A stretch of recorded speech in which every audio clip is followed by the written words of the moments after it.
தலை இருக்கு.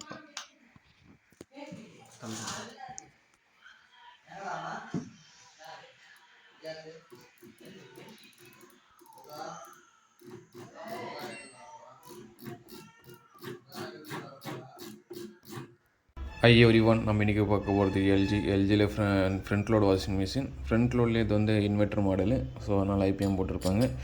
இதை இன்வெர்ட்டர் மாடல்னாலும் பார்த்திங்கன்னா இதெல்லாமே டிசி மோட்டர் தான். இன்லெட் எல்லாமே டிசி, ட்ரைனும் டிசி தான் கொடுப்பாங்க. ஸோ நம்மளுக்கு என்ன ப்ராப்ளம் பார்த்தீங்கன்னா, இது செலக்டர் சுவிட்ச் வந்து ஒர்க் ஆகலை.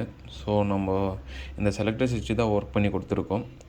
ஸோ ஃபைனலாக இந்த என்ன ப்ராப்ளம் பார்த்தோன்னா, இந்த செலக்டர் சுவிட்சு தான் ப்ராப்ளம். ஸோ இதை சேஞ்ச் பண்ணியாச்சு. சேஞ்ச் பண்ணிட்டு இப்போ நம்ம ப்ரோக்ராம் செலக்ட் ஆகுது இல்லைன்னு பார்க்கலாம்.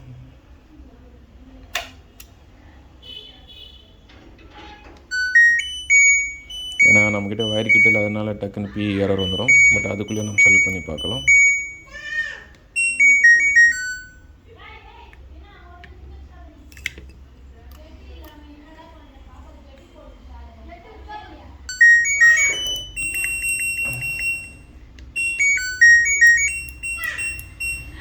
இப்போ பார்த்தீங்கன்னா நம்மளுக்கு செலக்டர் சுவிட்சு இந்த இடத்துலேருந்து இது நம்ம செலக்ட் பண்ண முடியுது. ஏன்னா நம்மளுக்கு ஒரு ஃப்ராக்ஷன் ஆஃப் செகண்ட் தான் கிடைக்குது செலக்ட் பண்ணேன். என்கிட்ட வயர் கிட் இல்லாதனால ஃபுல்லாக என்னால் டெஸ்ட் பண்ண முடியல. பட் இந்த ப்ராப்ளம் பார்த்தீங்கன்னா 85 பண்ணியாச்சு. 85 பண்ணிட்டு கஸ்டமர் கொடுத்துட்டு போகிறோம். Thank you friends.